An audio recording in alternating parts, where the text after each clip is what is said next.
Hallo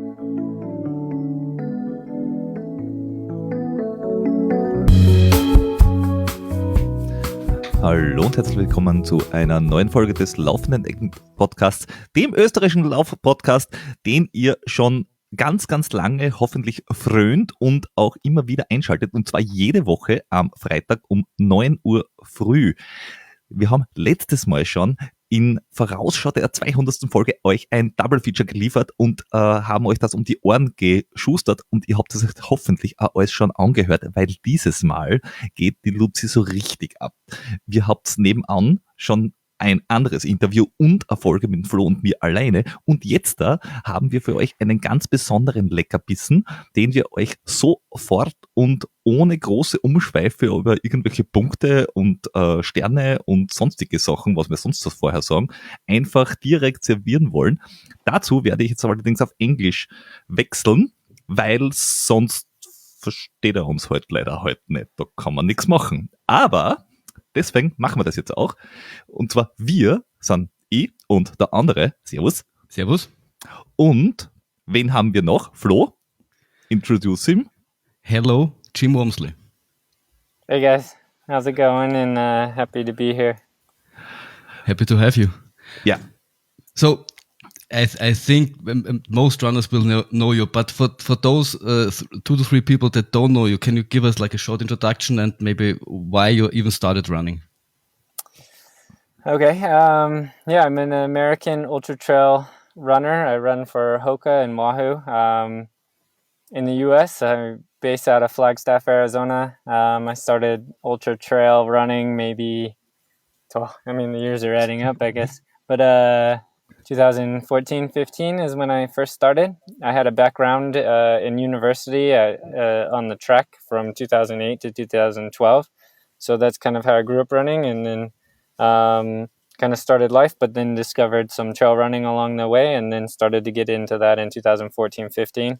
And then probably started to get in more steady training, and the results kind of started to come at the end of 2015 and 16. And then 2016, I signed with Hoka for a pro contract. And then now it's been a crazy wild ride that has taken me all over the world. And I've won big races in, I guess in the U.S., most notably Western States 100 mile. I've won that 3 times. And then I've traveled many places and been very lucky to experience many things. But currently, almost exactly 1 year ago, I moved from the U.S. to France, and I'm kind of trying to chase a dream of winning Ultra Trail Mont Blanc and discovering that kind of European French culture and new racing scene over here. How big was the culture shock in moving to France? I didn't think it would be so bad, but the first time living in a place without speaking the language, it's been a bit more different than I had expected. How did you go off-road? Because you did track and field in I think high school or college, and then you are a decent road runner too. When was the point you said, oh, okay, I don't want to run the sidewalks in I think Phönix? That's a funny way to, exactly. So I grew up in Phoenix, Arizona, and literally grew up just running straight roads on sidewalks next to very busy roads that are kind of terrible to run on. And we have stoplights all over the city where I'm at, and it's all like perfectly 800 meters apart, each light.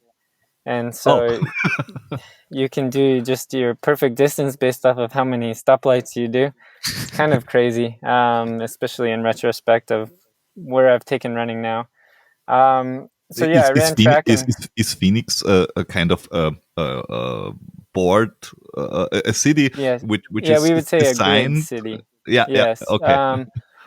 Because I think people, maybe 1850 kind of started living there a bit. It's I mean, by European standards, it's brand new. So, but everything is brand they've new by designed it a European bit. standards.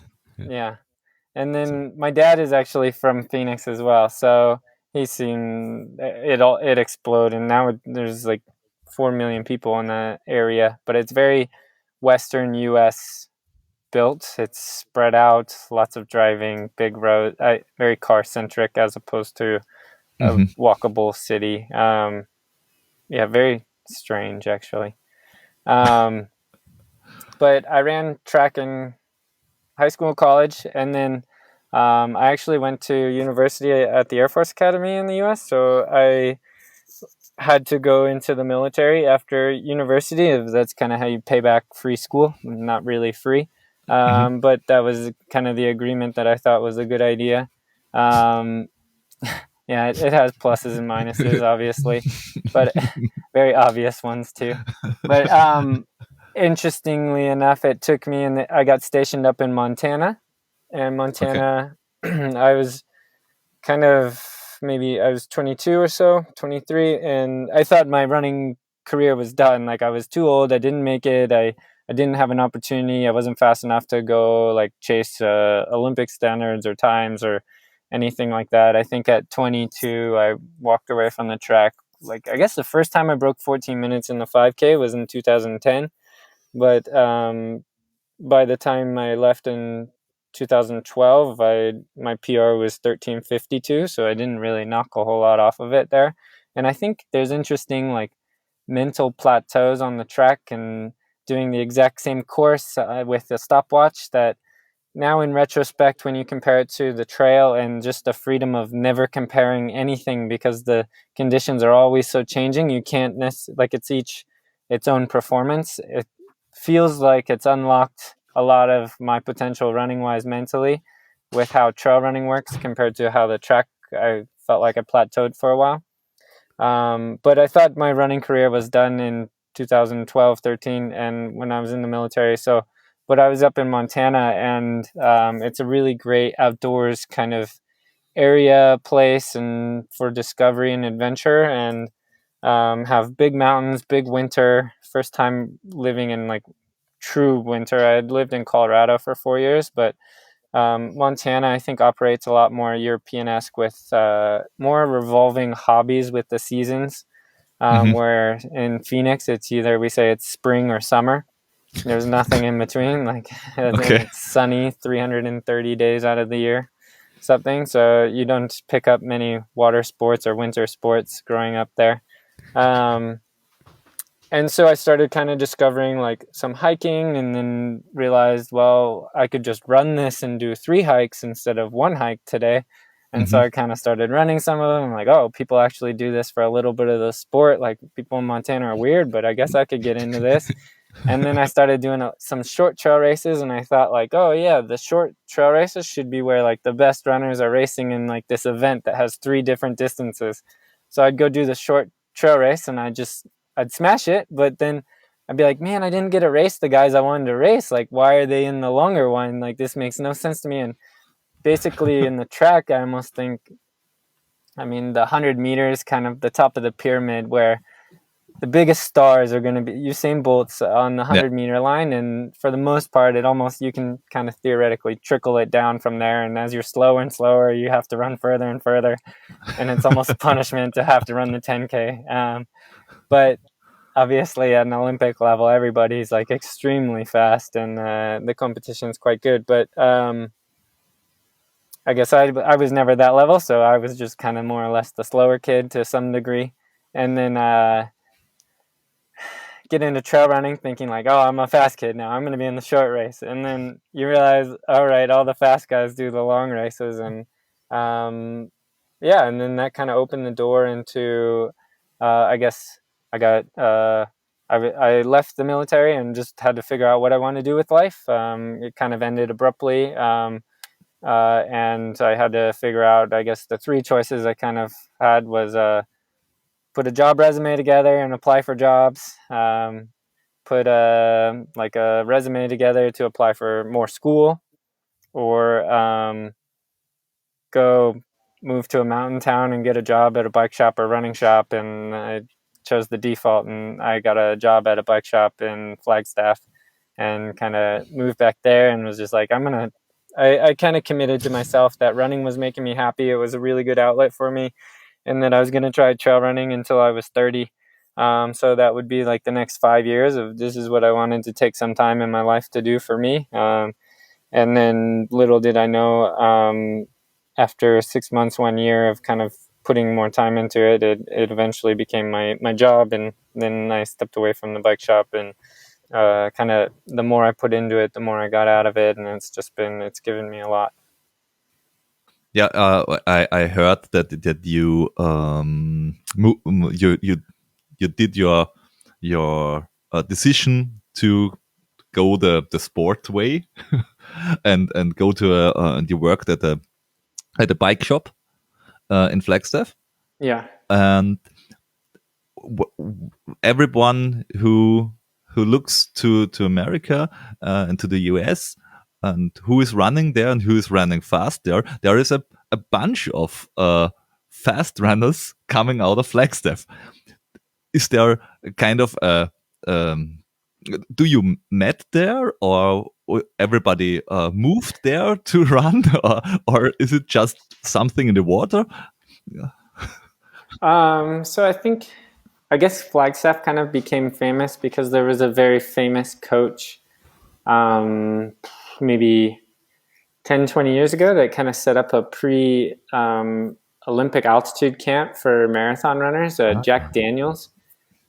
And so in the early 2000s, I know Jack Daniels. Yeah, maybe that Jack Daniels, I don't know, not different one. Oh, but he was a bit of a guru and an altitude nut, and he kind of just, I would say, at least from my knowledge and where it comes from, him plus the university there has always been historically good. Mm-hmm. So combination, it's really grown to be a big mecca for marathoners and road runners. And then there was actually the current Western States champion, Rob Krar, or he had won it 2 years in a row. He was based out of Flagstaff. So you start connecting the dots, you go, it might be okay.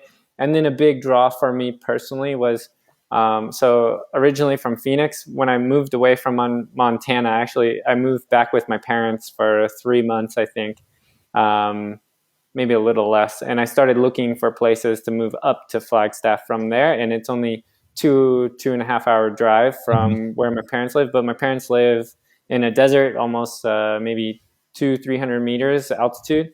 Whereas Flagstaff, I was living at 2,200 meters. So you change climate, you change everything, and it's it has all these really nice dirt roads through just very pretty ponderosa pine trees. So just a stereotypical forest, and it's just kind of grown and grown and grown. And then I move there, I get a bit of success. And then I start connecting with some people that I became friends with, and then we had our little running group that was training a lot, and they have some success. So then all of a sudden it builds and builds, and it kind of becomes more of a known hotspot. But it's been a cumulative thing of everybody wanting to get up at altitude. And if you look at it in the US, it's so far south. The weather is really mild for how high of elevation we are, because we still get snow, that we still have a ski resort, but all things considered, the winter is very mild for over 2,000 meters. Plus, you can always drive 30, 40 minutes, and basically there's never snow that low. So there's always somewhere to keep training, and then track runners even like it for sleeping high, and then they'll drive a lot, and they'll drive down to Sedona and Cottonwood and do workouts at lower altitude. So you're in that way, you're very familiar to move places where best fits your training in to best support your training or to best support your races. Was that also like the decision to move to France? Because I mean, in the US, you basically won Western States 3 times, and it was like a big thing back then because you claimed that you can win that in a certain time or whatnot. And now you have the same thing with UTMB. In a way, you want to be I suppose the first American to win that. So was that like also like the same decision to come to France to actually train where the fast people train that win UTMB? Yeah, I mean, a bit. That obviously played a factor. It helps. Like UTMB is in Chamonix. It goes through 3 countries, but true, it's a French race. It's ran by a French organization. The rules are very French and everything with it. So that was a big deciding factor. However, I mean, without a doubt, the biggest thing was being kind of over the years connecting with Francois Dain, and then him just going, hey, I found this rental house just up the street from me. Maybe this could work? And then looking at a place to jump from the US to France and not speaking good enough French at the time, it was really, really challenging to find a place to live, especially like really in the mountains as opposed to in a city. So all of a sudden it's like, yeah, I'm living pretty much next door to Francois on the same hillside. And but I mean, if you're going to mimic anyone for UTMB, I mean, still, I think Francois has it so well dialed, and his approach to it and his kind of endurance throughout the event. I would say Kilian's probably more talented as far as how he's been able to apply it, but true dedication to ultra, I still think Francois is the best. That's what I was to say. Runner. The other option would be to move to Norway, but I mean, that's maybe a little bit.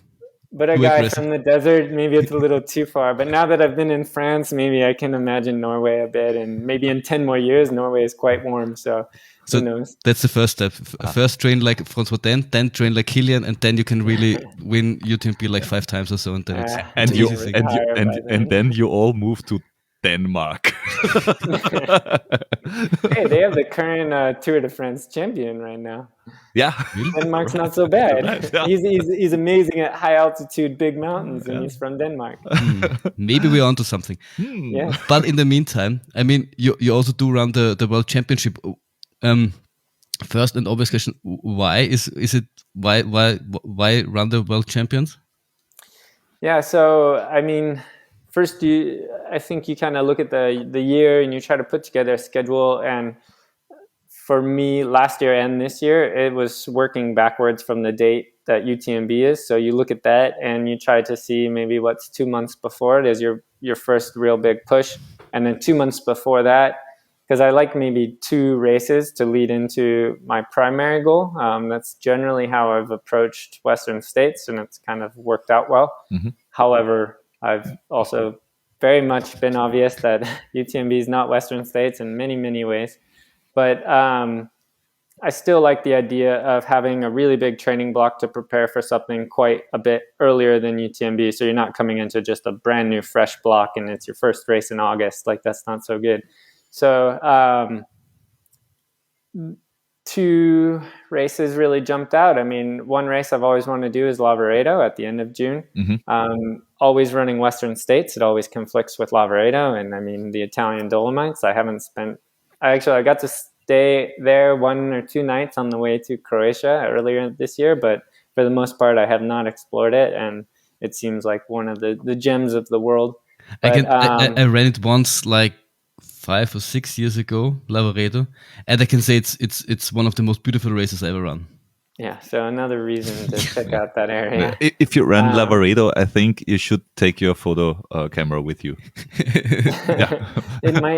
I'll take a small one. Yeah, a small one. But I mean, the GoPros these days they're not that big, so I mean. Yeah, I can just put it on my head too. Yeah. Or you have that like this Insta 360s. You can even put it on the shirt, and you would even notice.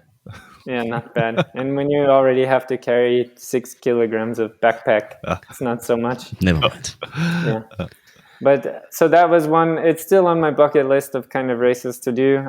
But then even discovering a couple of races here, the profiles become pretty interesting. So just being in France, I've discovered more about the Maxi race, which is at the end of this month. And then Marathon du Mont Blanc, the 90K, also seems really intriguing. But it worked out that the World Championships were also in June, so that became part of the factor. And then they announced the course pretty early. So I started digging into kind of the course profile, and the more I looked at it, the more I'm like, this looks really badass. It's got big climbs. It's got a ton of vert. I think they completely are sandbagging people, and they underestimated the amount of vert that's actually on the course. Because when you upload the GPX, I haven't been able to replicate 5,500 meters. It's always over 6,000. I'm like, oh, they're sandbagging us. Like, for Americans, it's very typical European to, oh, sorry, but maybe not so German. Like, oh, we missed the numbers a little bit, but it looks really interesting course profile. And then it's additionally like 2 or 3 weeks more time than Lavaredo would be. And I think if you look at some of the people that have done Lavaredo UTMB, it's been that kind of weird turnaround. And I've experienced it with Western States where when you're coming back from the race at the end of June and you have 8 weeks exactly, you start training and you start finding the best fitness all season, and everything's going phenomenal, maybe 6 weeks out, but then it just drags on another week or two. And then additionally, in the past, traveling from the US to Europe, it essentially the time zone change, it's just things didn't fall into place on race day, so it's always been a bit weird. So in the past, when I've kind of looked at other people trying to do Lavaredo on the turnaround, it seems like it's just energy-wise, it's a little tight. It's you either want it a little more or a little less, because people have done really well with 4-week turnaround, which is pretty interesting, especially the Hard Rock UTMB double. Many people have replicated that now, and it's quite interesting. And you kind of find that groove and the energy and the fitness about 4 weeks after 100 miles. So even experimenting with some bigger efforts 4 weeks after 100 miles, I've started to do the last couple of years. And yeah, it's interesting when you find a good. So Hard Rock and UTMB are 4 weeks apart from each other? About 4 or 6, yeah. It's something that's just people have, I mean, Francois gotten it. Yeah. Killian, Courtney, Xavier Tevignard's had really good success with the double. I guess not many people in the world have ever done Hard Rock. Only a couple people get in every year, but nonetheless, the people that do the double, it's not bad. Yeah. But I mean, other than that, it's still a world championship. Was it also like a factor that you could become world champion at trail running, which is, I think, if you compare it to like a UTMB, is not as important maybe nowadays, but maybe in the future. But was it also like some that drew you in a little bit? It's interesting because when you try to define the world championship in our sport, it doesn't really have a neat place that everybody respects as like the world championship. There are a lot of people missing at this world championship. I mean, even amongst Americans, most of the top Americans will be doing Western States, not trying to be on the world championship team. So it's always kind of got this, how does it fit in? I think, at least from my observation last year, I think was the first time that the World Trail Championships was held at the same time as the World Trail or World Mountain Running Championships. So I think consolidating these races, it gave it a lot more attention and a bigger microphone that at least was observable from my perspective. And this will be the second time. And then, so I think that's a really big step in trying to make it a world championship. Just making it more visible and more important, essentially, because when it's more visible, more important, it becomes more prestigious. And if it's more, then it will hold the name. But I think in years past, it just hadn't quite held that prestige. But because even with the world championships 5-10 years ago, you'd see a world championship every weekend is what it felt like. And you're like, I don't even know what these mean. But at least consolidating it on the same week, I think it was a very, very important step forward. And I think without adding an ultra distance, you're gonna leave out a huge part of the sport. Because again, like my introduction to trail running was, the first thing was like, no one cares about the short distance. Like you need to move up. That's not the case. Like the true classic distance mountain running stuff is quite organized. It's quite historic. You go back Sierra Zanal, Zagama, some of these races, they have incredible depth and history to them that is very interesting. But I think as an American kid, you don't get the opportunity to go do those things. So there's a disconnect of like, our biggest things are going to be more like 100-mile or 50-mile races. So that's kind of where I started learning what to shoot for. And I think even from a people watching, it's also different to differentiate between mountain running and ultra trail running. It's still running up and down mountains. I mean, nowadays they still have different rules. How each country nominates the athletes, so it's still a little bit not completely like integrated. But I think it's a start. Different, and then there are different organizations, because we learned that the trail running championship came out of the ultra running championship, which was on road, and the mountain running was always the mountain running, like they had a vertical or a uphill and a up and down. And now they are different organizations, but at least they are in 1 week, and it's one thing. And this from short uphill, let's say a vertical, to the ultra distance. I think it makes a bigger microphone, and you have the middle distance. Maybe it has to shape a bit like it's still a marathon distance, which is quite appealing. Maybe then it's also good for people who run at the Golden Trail World Series. These 30, 40K ish races. So everybody has his focus, but it's good and bad. If you want everyone to do the same, but at the same time, I don't have as much interest to do a 12K trail mountain race. Yeah, and then I find the vertical course kind of interesting. What are your guys' thoughts on it? Because it starts with almost a flat kilometer. Yeah, but we talked to the organizational crew, and they said the first kilometer they do this because they wanted it to start in the city. So there is a lot of there's a big crowd, and it's fun for everybody to see the runners go out there, and then it's they gotta hike up the hill and go bring the cowbells up to the top of the hill. They don't have to hike. There is always some cabin up there. It's not the spirit though. But I think what in a way what they want to replicate is a little bit of a UTMB feeling. But if you start at UTMB and you run out of Chamonix, I mean, I got to experience it once, and it's crazy how, I mean, I was in the last quarter or something, and it's crazy how the people cheer you on, and you're basically nobody, and to of sorts replicate that. That's, I think, where they wanted to start in the center of Innsbruck, and then move up to the mountain as fast as possible. Yeah, I think that's an important part of also going back to choosing the World Championships as a races. So you look at the timing. The timing works out very nicely if you're peaking later for another race at the UTMB series, whether it's OCC, CCC, or UTMB. So essentially, you work backwards from that. Boom, perfect timing. And then secondly, it's easy to get to at Innsbruck. Plus, being European based, I think it's going to be really, really competitive. I mean, worst case scenario now, it's 10 hours from the US, or it's 10 hours from Africa, or I don't know how far it is from China or Japan.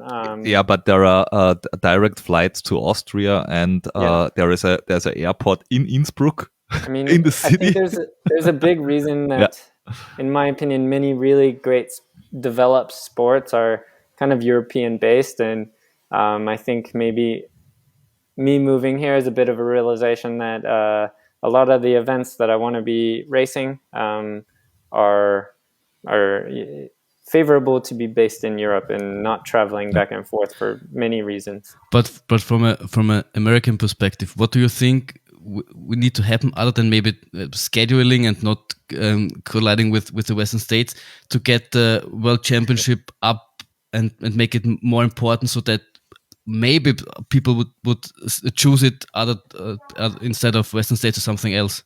Yeah. To make it a real world championship. To make it a real world champion. So like I mean, you I say, think we it's still have a Wimbledon. good team, and there are even some good runners that aren't doing Western States, and they're not doing the World Championships still, that aren't racing it from the U.S. But the U.S. is one country. I think we still have a really good team, starting off with me, Zach Miller, and Drew Holman, and then we have a couple other guys that could potentially score. But I think that's a really strong three just to begin. Yeah, it's interesting how you. Yeah, it's always been a little bit of a trick within the U.S. how to kind of draw the best runners to go do the World Championships, and more or less it hasn't worked because the draw to go do Western States, UTMB, or a different championship ends up being bigger prestigious for your career than a World Championship. But last year it kind of worked with timing being at the end of the year. But I guess for me personally, I was actually stuck in France and for visa issues, and Yeah. we're actually hoping to have that completely finally resolved tomorrow. But we'll see. That does it need to locate one time in the US the championship that it's more gets more I media think having it and based in whatsoever? Europe is much better than having it based in the US. The US, you could host it there, and I wouldn't be surprised if there's just a couple people. You won't ever have that UTMB atmosphere, and a lot of it, or you won't have the aesthetic course. Okay. What you're able to do on a course, like run it, and the amount of people you're allowed to run on the mountains in Europe is just not allowed in the US. They say, oh, this is forbidden. It's never going to be the same if we run 500 people on this course today.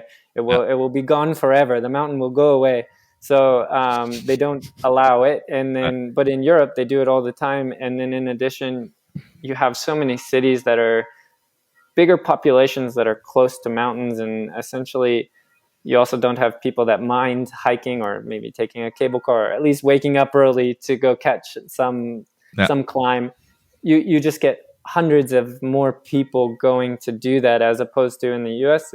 You definitely get super fans and there's really great supporters, but the atmosphere is not replicated in the US the same way it is in Europe. And I think most places in the world, I mean, Europeans they love sport, they love fans, and they love go cheering on something that's ridiculous like trail ultra running.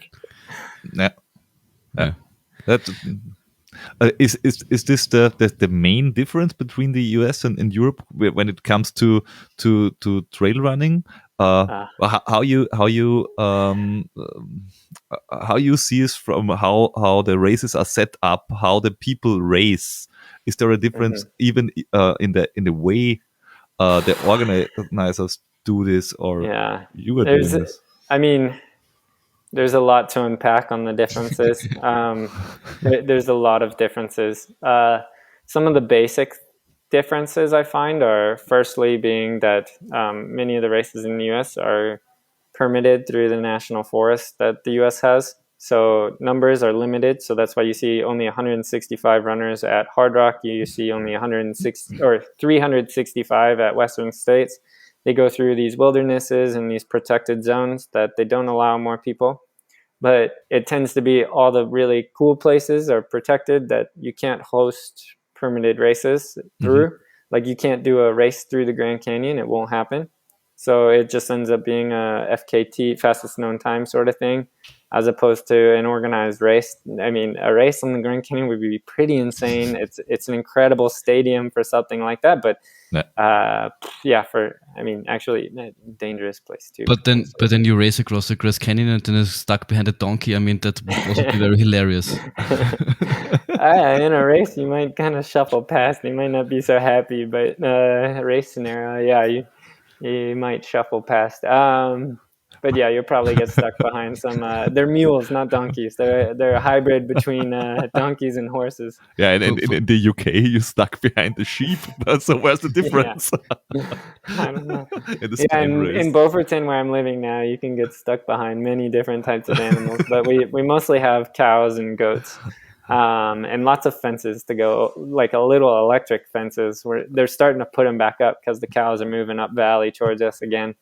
But actually, one of the fundamental differences that I see actually across the world is just temperature related. Warmer countries, I think, tend to run more runnable races with less equipment, and plus European stuff again tends to be more in the mountains, a little more rugged, a little colder. And when you get caught in the mountains, you can really get caught in cold weather. So that's where I think ingrained has become the mandatory gears. So in the US, most of the races you can do with handhelds and fill up with water and boom, boom, boom. It makes for a faster paced thing. And even a difference between US men's running and US women's running. The men's running tends to be just a little quicker, at least. Courtney's she's right there. But for the most part, generally speaking, the men are running a bit faster, and I think you can kind of get away with a bit less gear going lighter, and it's risky, but at the same time, you're trying to go for full speed. But the courses aren't as hard. They're not as technical for the most part. That we don't host as many races on the East Coast in the US, and the same thing, like, why can't you get more people but people are almost looking at, it's a track background. You're looking at the watch, you're looking at your speed, and you're like, oh, I'm not going fast enough. And the more and more trail you do, the more mountain you do, forget it. It doesn't matter. Like, are you dropping the guy behind you? All right, good, keep going. Like, you're going fast enough. And sometimes that's extremely slow if you look at your watch, but your heart rate's over 180. You're past threshold. You shouldn't be there because you're in the middle of a 100-mile race, but you're making the move and you're dropping everybody. Like, you're going fine enough. Is there a big difference between runnable in the US and runnable in Europe? Because when you come to trail run and to ultra trail in Europe, everybody says, oh yeah, it's runnable. Okay, try to run this runnable course. Yeah. I mean, so even like in the Beauforton, where I'm living, the trails are runnable. If I go for just a 15K run, I can hammer it. But now you want to add, instead of just 1,000 meters, you try to do 3,000 meters. Well, what was a run? I mean, essentially, it's the same thing about UTMB. It's a wide open highway if you look at the trail. But at the same time, like, the amount of elevation gain, we're all human. It breaks you down. And guess what? You're an ultra runner just like everyone else in the starting line. You're all broken. It doesn't matter how much you trained before this. It's really rewarding to kind of push through that and discover, like, the ultra of you're moving forward, you're surviving, and you're kind of scrapping your way to the finish line. UTMB's definitely pulled that out of me every single time I've done it. So whereas Western States, it's the same distance. It's incredibly hot. It's extremely difficult. However, I've ran that race and finished it a couple times, and I could have kept going for another 50K. I felt just incredible, and I was running at the end of it. I have not ran like that at the end of UTMB. So, I mean, for the most part, it's really broken me down. And why? It's downhill in the end. It's you finish a little bit. But overall, I think it also goes to kind of stretching your plasticity and elasticity as a runner to your perspective of what is long. And I've been working on more just the perception of what is long. Like, and you need to. So in the US, you look a lot at distances. Europe, it gets hard enough where I think you have to think time-wise. And when you're thinking about time, and it's even training philosophy, most runners in Europe are basing off of meters climbed or time outside. Yeah. Most runners, US-based, are logging miles, and they're looking at 100-mile weeks, which in Europe, 100 miles, like, wow, that's 160, 170K. And you go like, it's 100 miles. It's standard in American, like, university trek running. Like, that's what you have to hit. But then, I have friends here that are like, oh, I'm over 100 kilometers this week. And then you put it in miles and you're like, you're at 60 miles this week? Like, come on, man, you can run. Like, you need more volume than that. But it just goes to you getting fixated on these numbers. And in reality, it's kind of learning the process to slow down, be out there for time, and kind of endure a little longer. Yeah, it often looks as if you're approaching a goal from the side of the impossible. So maybe because you're coming from the US, you're fixed on numbers or on trying to hammer it from the first meter. And it from the outset, it looks like you're not aiming for the win. You're aiming for the course record or to destroy the course. So I don't want to win the UTMB. I want the first to win it below whatsoever, or I want to. Well, here's one thing how I combat this. So it goes to, okay, you're racing UTMB. What's your strategy against Kilian? What's your strategy against Francois? Like, that's my first dilemma. Every UTMB I've lined up has been against one of them. I've never had a lucky year not against one of them. So you first rebuttal me, like, how you beat them at UTMB. That's maybe a tough competition to have. That's for sure. So far, I've been on the losing end of that one. Does it put the UTMB to something like Wimbledon or something like that you say, okay, when I'm running there and I'm in the top pack there, that are the world best runners every year. If you look the top 10 on every year, it's insane. Or you're just waiting for Kilian and Francois to not attend so that they finally have your chance to win it. I mean, I think if you keep showing up, you'll eventually get lucky. But I think ultimately, the way the sport has developed, it's so different than it was 10 years ago. There's so many other races to do. And I think win or lose this year, I really want to approach this race healthy, mindset-wise, I guess, and how I'm looking at it, how I'm approaching it. Hopefully, I'm in a mindset that 24 hours isn't so long, that it's doable, I can conquer this. Which 5-6 years ago, I look at 24 hours running through the night. I'm like, oh man, that sounds really like this is a problem. But now I'm looking at it, I'm like, oh, it's not so bad. I'm becoming more of a fan of some of maybe the backyard ultras or some of the 300 kilometer races or some of these things. And I'm learning more and more about the sport. And you go, UTMB is not the longest. It's not so bad out there. And then I've had more experiences running through an entire night, and I'm even throwing some of that into my training, and it changes perspective a lot more.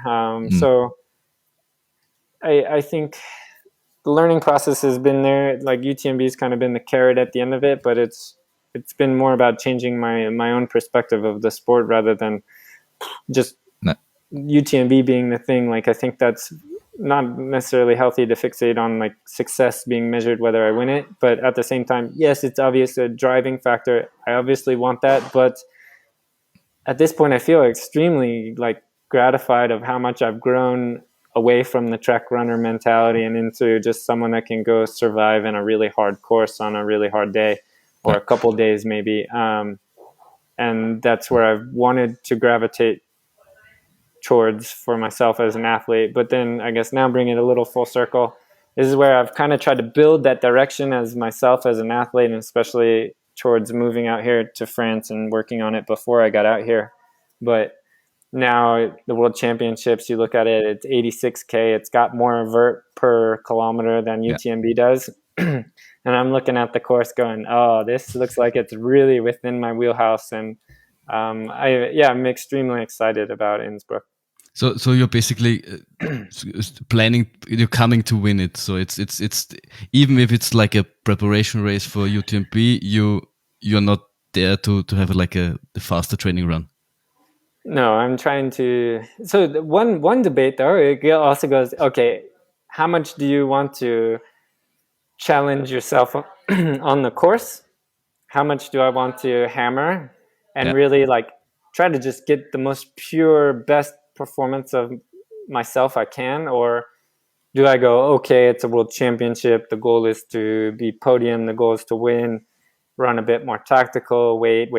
And I feel like I've been racing a lot more world races like that. I mean, I can say I sat back more at Ultra Trail Cape Town, Madeira, and Istria most recently. I heard from Istria, from Florian Grasl. He said on the first kilometers you were in the pack with them, and then the first time it goes up and he's gone. Well, I actually broke my pole maybe 20, 30 minutes into the race. Oh. So I was like, oh, I broke my pole. I might as well just run this. Like, oh man, Arthur was up above me, but I didn't realize Arthur started just hammering and he got a huge gap. I'm like, oh man, I'm lucky that I started closing this, because if I tried to close this gap in the middle of the race, it would have felt like he was forever ahead of me, because it was very early and he wasn't very far ahead, and it still surprised me how long it took to catch him. But it started with just breaking my pole. I was going to be patient, but once I caught up to Arthur, again, it just went to sitting back and not wanting to push, and I felt like I wanted to wait through 100 kilometers in the race. We kind of reached a big aid station there and kind of judge how I was feeling. And we got there and it was still dark. And at first I was thinking I didn't want to run much of the course by myself in the dark. It's always nice to have a bit of a partner through the night. But I could kind of sense he was having a little bit of a low patch, and then just kind of I couldn't hold back and kind of pounced on the moment. But then you got to go, okay, you got 60K, you got to go send it now. And like, all right, here we go.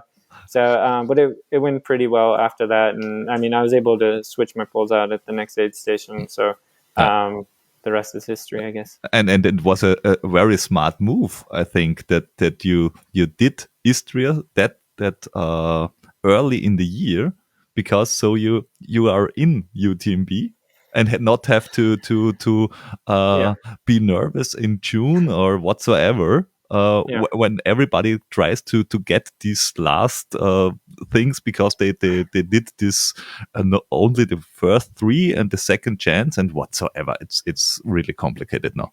Yeah, I think everyone's a little frustrated with the new rule changes with UTMB, and then even after Istria, they've even changed it more so. And I think I'm not even sure I would have had to race, but nonetheless, I just wanted to. I'm describing it as they only allowed top 3 from UTMB last year to come back.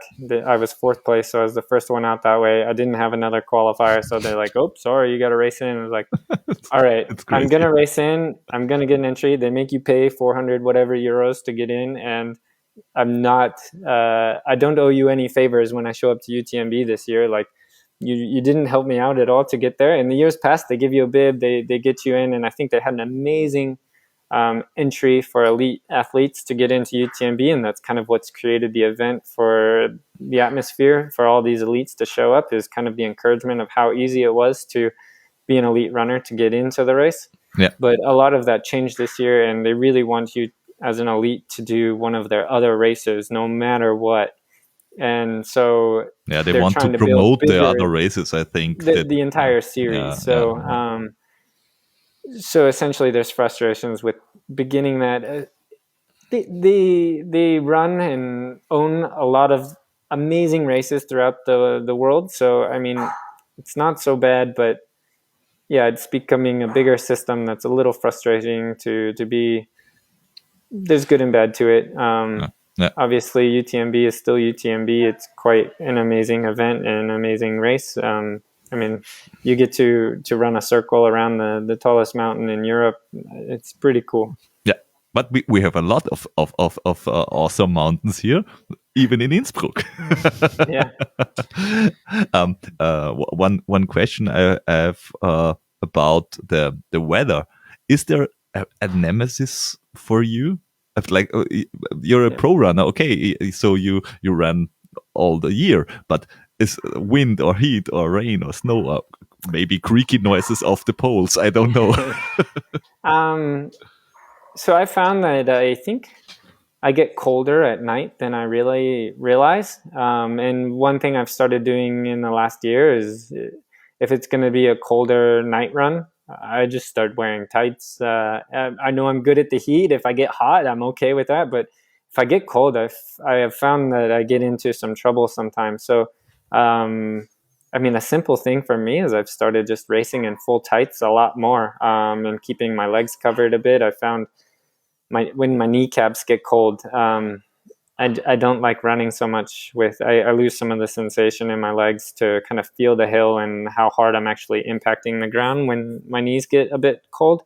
So just keeping them a little warmer has really, really made a big difference in the last year. Yeah. I once had a funny story, but Tim Tollefson said that I think it was like 2 or 3 years ago. I don't know. The last time he went third at UTMP, he went by Dylan Bowman, because earlier at the race, Tim Tollefson put on his gloves way earlier than and he could eat because his hands were still warm. Yeah. And Dylan Bowman didn't, and his hands got cold, and he couldn't eat anymore because his hands were so cold that he couldn't move them. And it is those little things that make or break your race. That's funny. And again, it's all Tim Tollefson lives at very high altitude in a colder place in the US, and Dylan Bowman lives in a little more mild climate, and could be a little bit a difference of kind of where they're living and used to running in a bit colder weather. That high altitude training, it's cool if you learned it, or you are used to it from Flagstaff, and European runners are used to mountain running and more technical parts in the mountains. Yeah. Is that something you think you can, or not just you, somebody who hasn't learned it in the childhood can learn it like somebody who grew up in the mountains? Or is that something you say, okay, if you haven't learned it till 15, it's gone? So it's interesting, because I think I'm not from the mountains. I'm very much, again, from Phönix, desert. Grew up first running on sidewalks.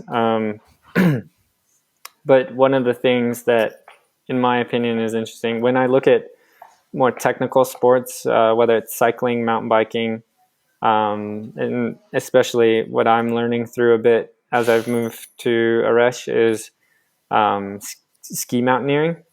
And you kind of look at the way these guys ski, how they go uphill, how they go downhill. There's absolutely no way I'll be able to make up the skill difference on skis the way that they can ski, especially downhill. Uphill, I'm doing okay this last winter, but I mean, if you look at my technique compared to Remy Bonnet, I look like I'm all over the place, and then Remy just looks smooth, and it's like, if I moved like that, I would be just as fast, but I do not move like that on skis, and I feel like I'm sliding and slipping instead of gliding up the hill.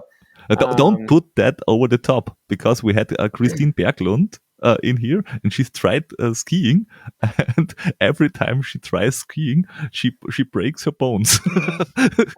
Stay at trail running. Yeah. So I mean, I've been so this winter I did months of ski mountaineering. Where we get too much snow, you can't run all year. So it's very interesting to me, the true mountain athletes that stay in the mountains all year round, they have to change sports, because it's not, unless you start running on a treadmill inside, but come on, go outside. Everyone enjoys going outside a lot more. So essentially you start looking at the more technical stuff. I think there's many of those sports that you're very, very far behind.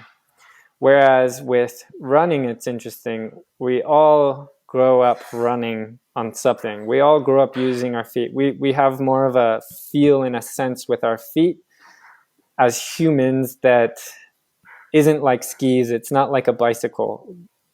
So in my opinion, there's, and I've seen it how, like, when I first got into trail running, you hear, oh man, the Europeans, they go downhill so fast. And I remember one of my first races in Spain, I got invited to do this small race, and I was just thinking in my head, like, oh man, Europeans, like, I better get a lead and I better bomb it down this hill as fast as I can go, because they're going to catch me. And I realized, like, I put more time onto them in the descent because I was running so scared. And the more I've been in the sport of, and some people still have the feel for running downhill. Luckily I've been able to convert from track to downhill and technical trail running, like, fairly well. I consider myself, like, it not really a weak point in my running. Okay. But many people that do transition don't transition as successfully, which I haven't understood completely, because I don't relate. It just kind of clicked when I started doing it. But I mean, I don't have anything in my childhood that would have said that I could do technical trail running apart from, like, I grew up playing soccer, football, sort of thing. So there's some footwork with that, but not really exactly doing that, or definitely not in the mountains. So for me, I think just being human, comparing in the mountains with running, it's not quite the same argument as a more technical sport. But in the end, it's also like about switching off your brain and just going down and kind of feel it. Yeah. It can also be kind of a natural thing that you're kind of born with, or that you're just good at. Because at least for me, I can't turn off my brain when I run downhill, so I'm a very bad. When you look at the 12K mountain race, I think it's very much that case. Yeah. I mean, I think they have to go so fast downhill that you're looking at some of those people. But even when you get to the 42K, if you're really going down that fast, unless it's a downhill descent finish, I mean, you can run so fast downhill that you can probably run too fast downhill, that it becomes such a problem later, because the impact forces, like cumulative, are so bad later in the race that more times than not, it's not a full send in a race. It's and you're in the zone, so it could be extremely fast. You could smash the Strava segment. You could do faster than anyone did, but there's such a focus sometimes in races that it's not out of control. It's okay. But I would also say I'm not in the side of the sport that's in the 12K uphill, downhill, running for your life the entire time. UTMB is a little more chill. In the end, it's controlled falling. And if you look at I mean, the extreme end would be Mount Marathon in Alaska, where the 5K where they run 2.5K up and then 2.5K down. I mean, that's crazy. That's the way they run. They run that down. I once saw the video from Kilian, the way he runs down. It's bonkers. I can't. I will say that one thing I have picked up, I guess maybe a couple years ago, but the degree slopes that skiers and downhill mountain bikers, that they see and that they can read the terrain, their vision is a little different, and it becomes, they don't feel out of control. They don't look at the slope as 40-degree slope and go, whoa.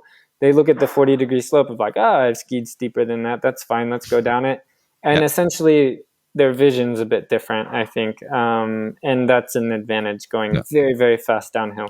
But that is the difference between Florian and me, because I grew up with skiing fast. And so maybe that's the advantage, because he played tennis and I were on skis. But maybe I should run downwards with my hands or something. Then I'm maybe a little bit faster. And we heard, try and come back. and we heard that that up and down stuff, even from mountain runners from Austria. They said the normal mountain running guys and girls. It's more like a dust road up and down. It's not technical at all. And they don't want to do trail because trail is so technical. Even a highway like UTMB is more technical than the usual mountain running thing. So they say, okay, when I'm coming from the road, or I come from mountain running, I want to have this normal street, but it goes up or down, and it's not technical. Yeah. I have a couple loops, especially early season, late season, where I'm living, that there'll be windy roads up and then windy roads down, and more or less they don't get as technical. And especially if I'm trying to do some faster pace running, like this morning, I was a bit time crunched, and half the route was on forest road instead of true trail, but I need to get some kilometers in. and maybe at the end, to bring it a little bit full circle, now if you would be at the World Championships and you were like, I don't know, 50 Ks in, and you were like in the lead, would you then hammer down and go for the win, and maybe red line a little bit more than you wanted, or would you stick with the guys and wait it out? So, I mean, I guess as I read the course, there's a 1,200 foot or 1,200 meter climb, 1,200 meter descent, then 1,500 meter climb, then a bunch of high alpine ridge, then a big descent into Innsbruck, and then you got an additional 1,000 meters up, 1,000 meters to finish, pretty much. But so strategically speaking, I mean, everything in the first up down on the 1,200, the little loop you do, it's irrelevant. You can kind of just destroy your race there. And for the most part, you don't want anyone to get away, but you want to stay relaxed. Then I think the real like positioning will be on the next long climb. Then I think, I've been training up where we are. 2,400 meters is not reachable right now. So part of me is half expecting a reroute, unless you guys are getting more rain than warmer rain and more rain than what we're getting. I mean, there's more snow. We arrived to France about this time last year, and maybe last year it could have worked, but I think this year, at least where we are, 2,400 meters is not gonna be clear. I don't know what it's like in Innsbruck. From what I hear, a couple weeks ago, there was definitely a lot of snow. There's a lot of snow now. I heard. So last weekend there was snow up there, and they just could do the I think half of the route. Yeah. So, Eva Sperger is there, and some from Germany and Austria and so, and they So you either run it as is or you reroute it. And if you run it as is, snow, super slow, really tiring to go through, the whole race will come back together. Yeah. So then it will restart once you get down out of the snow. That would be very, very interesting. But more than likely it would get rerouted below it, I think. But then you're also potentially taking out some of the technical. I have no idea. That one's theoretical. It seems extreme. Hopefully the snow melts enough to run the trails. But then you have I would say, a very strategic point where you could bomb down early. I would say if you're less secure about waiting till the last climb, I mean, without a doubt, the move of the day would be to break it on the last 1,000-meter climb. So you're into Innsbruck already, and you got your one little up down. I mean, I would say that's the most strategic, because for the most part, most people will have broken by then, and if you still have something by then, you can make the final dagger.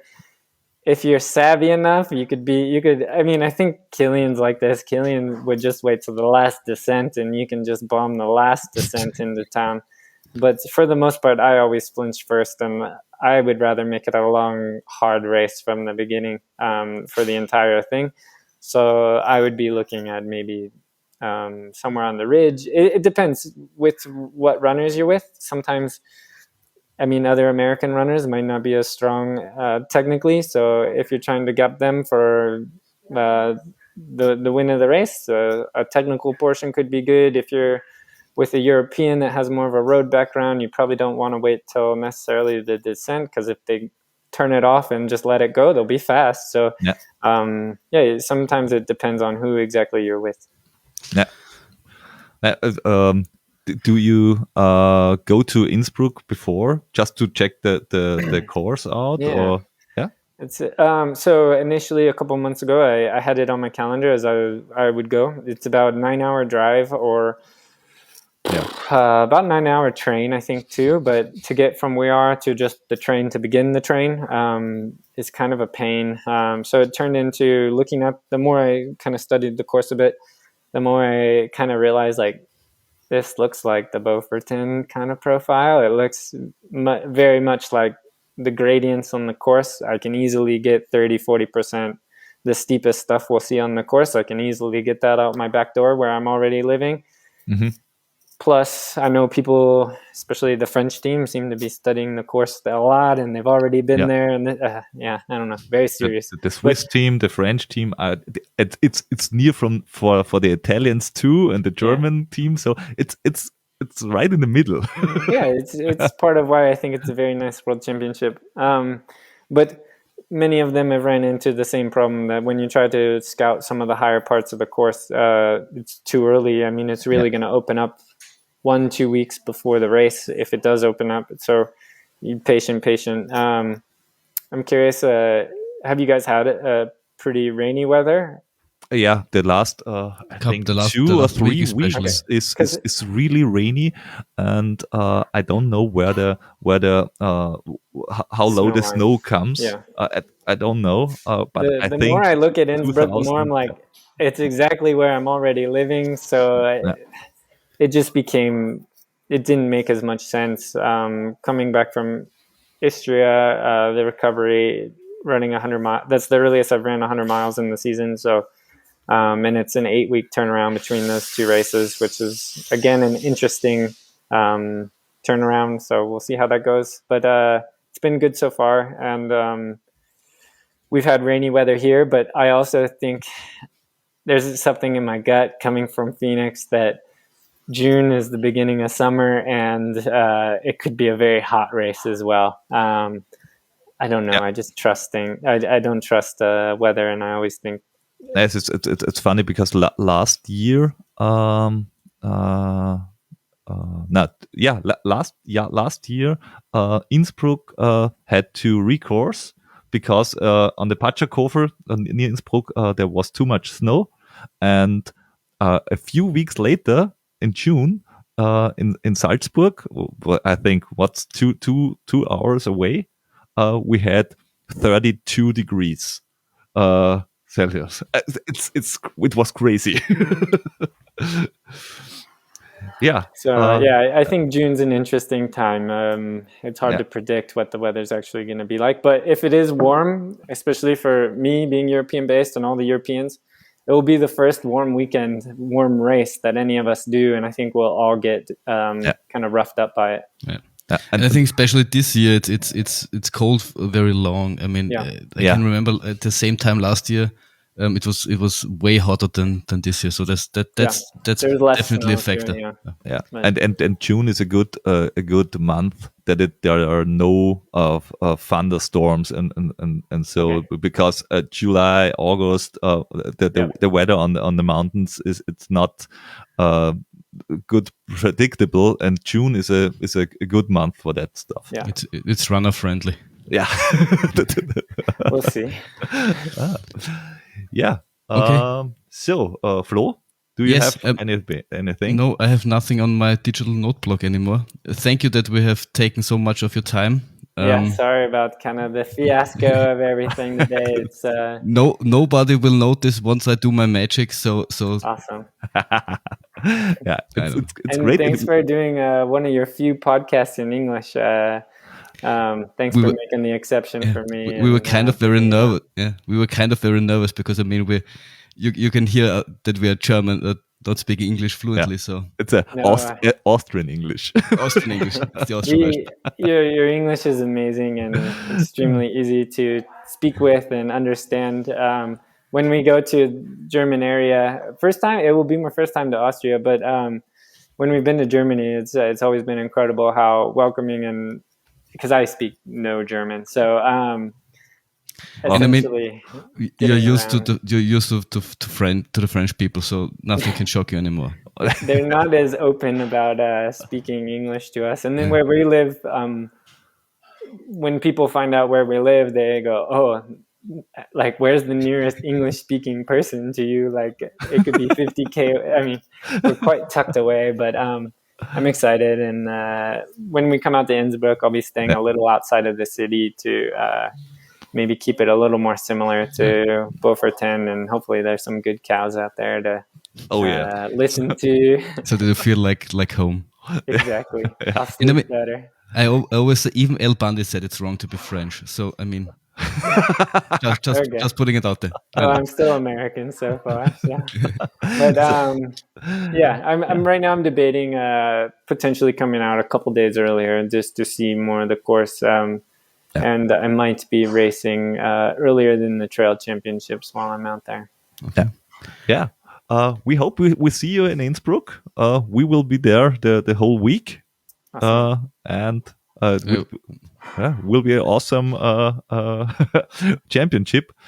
And I hope, that's the last statement, I hope when I'm the CCC and you are competing in the UTMB, please don't overtake me. That's his only goal. Yeah. There's no guarantee I say much when at that point in the race, but I hope at least if we have an interaction that I'm coherent enough to recognize you and I can say keep going, or or maybe you'll finish just before me, and you'll have a cold beer for me by the time I finish. Ah, okay, that's a deal. You had him with cold beer, so yeah, I wait with the cold beer from the Mont Blanc Brasserie. It's a very good beer. Bring a German beer. The German and the Belgian beer is a lot better than the French beer. It's on. And we have a deal. Thank you. Okay, thanks a lot. Right. And thanks, guys. Have a good one. Bye. We'll see you out.